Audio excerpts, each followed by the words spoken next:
Salut! Alors, il y a quelques jours, je suis allé à l'immigration à Bangkok pour faire un Re-Entry Permit. Donc, ce Re-Entry Permit peut être fait dans n'importe quel bureau d'immigration en Thaïlande, mais également à l'aéroport. Donc, je sais qu'ils le font à Bangkok, à Suvarnabhumi, à Don Muang, mais personnellement, je ne l'ai jamais testé, donc je ne peux pas en parler.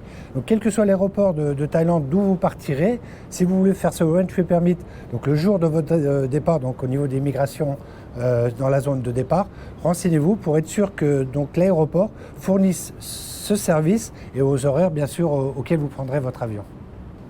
Alors, qu'est-ce que le Re-Entry Permit? Le Re-Entry Permit, donc ça concerne les gens qui ont des visas de courte ou de longue durée et c'est une permission qui vous est accordée quand vous sortez de Thaïlande à votre retour en Thaïlande, donc de conserver votre visa ou votre extension de visa.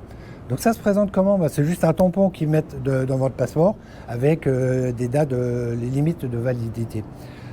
Je vous prends un exemple simple. Vous avez, par exemple, vous travaillez en Thaïlande, vous avez un visa non-B, donc business. Vous sortez de Thaïlande pour un séjour, par exemple, à Singapour. Quand vous revenez, si vous n'avez pas fait de Re-Entry Permit, vous perdez votre visa business. Donc, d'où l'importance de quel que soit le visa que vous avez, absolument faire un Re-Entry Permit avant de sortir de Thaïlande. Alors, quels documents sont nécessaires quand vous allez faire votre demande de Re-Entry Permit? Donc, il vous faudra votre passeport, une photo d'identité, un formulaire TM8 à remplir, une copie passeport de la première page avec photo, une copie du tampon de la dernière entrée, une copie du tampon de votre visa et 1000 bahts donc pour un single entry et 3800 bahts pour un multiple entry.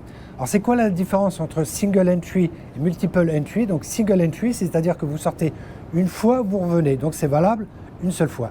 Le multiple entry, vous pouvez sortir et rentrer de Thaïlande autant que vous voulez. Donc il n'y a pas de limitation de sortie et d'entrée. Alors qu'est-ce que le formulaire TM8? Donc c'est un formulaire basique, donc où vous allez rentrer vos données personnelles et aussi les dates de voyage envisagées.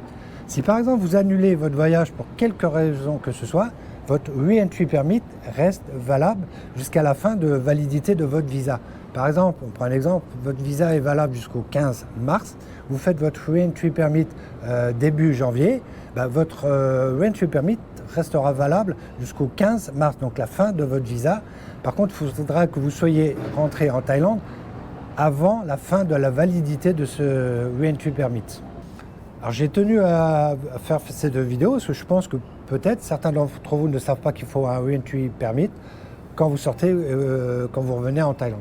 Je vais vous donner un exemple simple d'un copain, donc super copain, qui avait un visa business, donc il travaillait en Thaïlande. Il a décidé de partir quelques jours en vacances. Il ne savait pas qu'il fallait de Re-Entry Permit. Quand il est revenu à l'aéroport à Bangkok, il a perdu son visa business, c'est-à-dire qu'on lui a donné, je pense, une exemption de 30 jours. Donc il a fallu qu'il refasse toute la procédure pour récupérer son visa business. Donc le but de cette vidéo est d'éviter que vous vous retrouviez dans ce genre de situation. J'espère que vous avez apprécié cette vidéo, mais n'hésitez pas à regarder les autres vidéos sur la chaîne. Je vous montre un peu comment aller sur les marchés flottants, sur les marchés de nuit, enfin plein de choses qui pourraient vous intéresser. Et quant à nous, on se retrouve dans une prochaine vidéo. Salut!